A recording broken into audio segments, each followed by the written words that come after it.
இனி சர்வதேச செய்திகள். இந்தியாவின் கிழக்கு ஜார்க்கண்ட் மாகாணத்தில் வைக்கப்பட்டிருந்த 20 கிலோகிராம் நிறையுடைய வெடிகுண்டுகள் போலீசாரால் செயலிழக்க செய்யப்பட்டுள்ளன. இந்தியாவில் தேர்தல் நடைபெற்றுக் கொண்டிருக்கின்ற காலப்பகுதியிலேயே இந்த சம்பவம் இடம்பெற்றுள்ளது.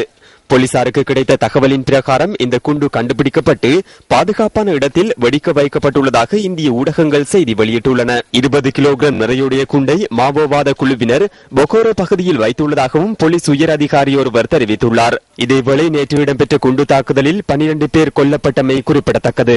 தேர்தலை இலக்கு வைத்து இவ்வாறான சம்பவங்கள் இடம்பெறுவதாகவும் அதனை இயன்றளவில் தடுத்து சுமூகமான முறையில் வாக்களிப்புகள் இடம்பெறுவதற்கு உரிய நடவடிக்கைகளை தாம் முன்னெடுத்துள்ளதாகவும் இந்திய போலீசார் தெரிவிக்கின்றனர். இதேவேளை இந்திய மக்களவைக்கு 543 பேரை தெரிவு செய்வதற்காக 5 வாரங்களாக நடைபெறும் இந்த தேர்தல் எதிர்வரும் மே மாதம் 12ஆம் திகதி நிறைவடைய உள்ளது. வாக்கெண்ணும் நடவடிக்கையினை தொடர்ந்து மே மாதம் 16ஆம் திகதி தேர்தல் முடிவுகள் அறிவிக்கப்படும் என இந்திய தேர்தல்கள் ஆணையகம் தெரிவித்துள்ளது. இந்திய சனத்தொகையில் 50% 25 வயதுக்கு உட்பட்டவர்களாக இருப்பதுடன் அவர்களுக்கான வேலைவாய்ப்பு மற்றும் அபிவிருத்தியை இந்த தேர்தல் மூலம் உருவாக்கிக் கொள்ள முடியும் என எதிர்பார்க்கப்படுகின்றது. பாரதிய ஜனதா கட்சியின் லால் கிருஷ்ண அத்வானி இன்று மேற்கு காந்தி நகர் பிரதேசங்களில் தேர்தல் பிரசாரங்களில் ஈடுபட்டுள்ளார்.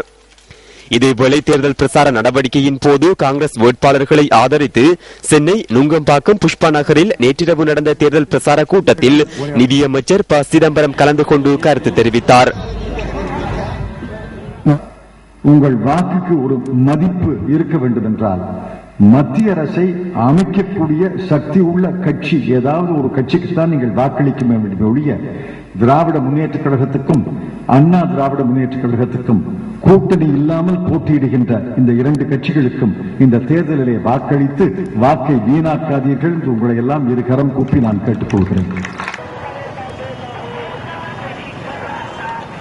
தேர்தல் வன்முறை சம்பவங்களுடன் ஈடுபடுவோர் தொடர்பில் சட்ட ரீதியான நடவடிக்கை எடுக்கப்படும் என இந்திய தலைமை தேர்தல் ஆணையாளர் SV சம்பத் தெரிவித்துள்ளார்.